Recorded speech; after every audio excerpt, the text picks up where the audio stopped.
This is a very bad situation right now in Switzerland between Iran and United States. After Donald Trump, he threatened Iran that he will resume attack on them if they do not put a leash on Hezbollah. Iran walked out of the meeting right away without any delay, and in this video I will share with you some of those footages so that you can have a good idea as to what really happened. But before I do that, just to show you a few reporting here that came from Iran. They said this is a blatant violation. Iran suspends Switzerland talks after Trump threats. There is absolutely no way they are going to go back to this negotiation. Why? Well, it is because they believe that Trump is not going to stop threatening them, in other words. And they also believe that Trump is not sincere because he did not ask Israel, Netanyahu, to withdraw from Lebanon.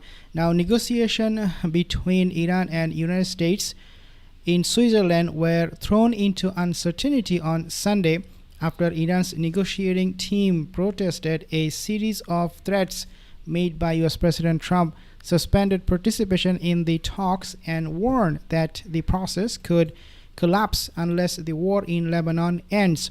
And then they said the talks held in Switzerland under Qatari and Pakistani mediation were the first formal negotiations between Washington and Tehran since the signing of the Islamabad Memorandum of Understanding earlier this week.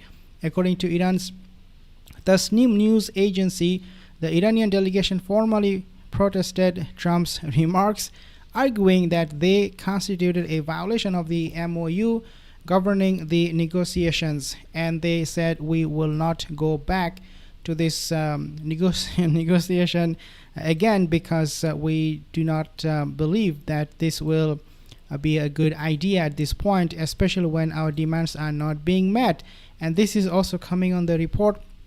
Iran's delegation has left the venue where the negotiations were supposed to take place with JD Vance because of Trump's threat. Iran is demanding Trump apology. So what is happening? Let's take a look at the moment when they decided in a team huddle that what they should be doing with this peace deal. Take a listen.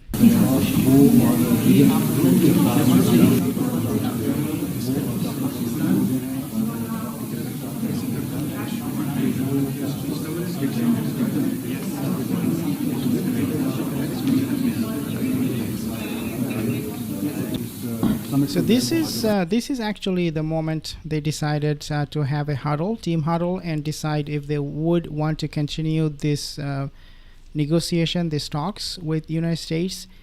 And you can see the meeting right there.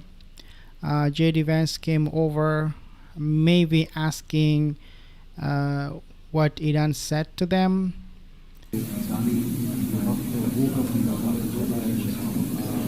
But at this point, Iran did not make a decision, but they are about to. They're about to. And you can see JD Vance is just talking to Asim Munir and Pakistani Prime Minister Sharif.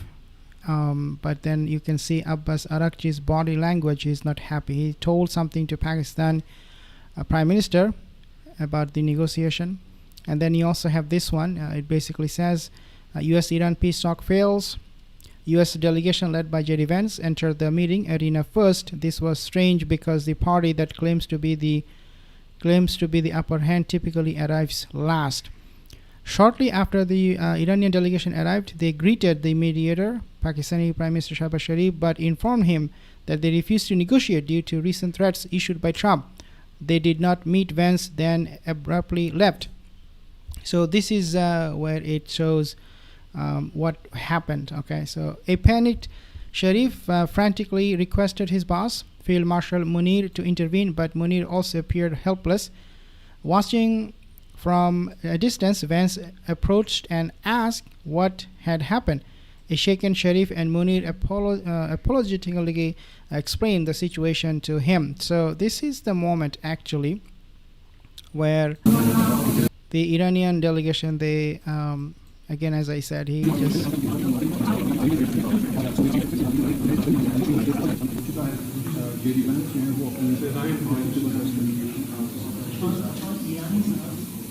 okay, so it looks like they're so here is the Is the moment I just told you that Iran approached Sharif and said to him, "We are done." President Trump issued a direct threat to Iranian negotiators in Switzerland. You close the strait and you won't have a country. You won't even make it back to your effing country. That's not how you talk. Even not with your enemy. Like, I know they consider Iran to be very bad people, but or they have very bad people in the government, but that's not how you talk. You're not going to go back to your effing country. That means you're going to assassinate them. So this is an open threat to this delegation that U.S. will assassinate, according to this report. Take a listen. Yeah, hey guys, good morning. I just spoke with President Trump for more than 20 minutes, and he gave some new insight and reaction about the ongoing talks that are taking place in Switzerland and the threats coming from the Iranian regime. President Trump telling Fox News that the U.S. may take over the strait in the future if they have to and collect tolls. The president described this as the United States being the guardian angel of the Strait of Hormuz and the Middle East. And the president said ultimately that would involve the U.S. taking 20% of the oil that passes through the strait. Remember, this comes in reaction to the Iranians saying they will close the Strait of Hormuz in response to Israeli strikes against Hezbollah in Lebanon.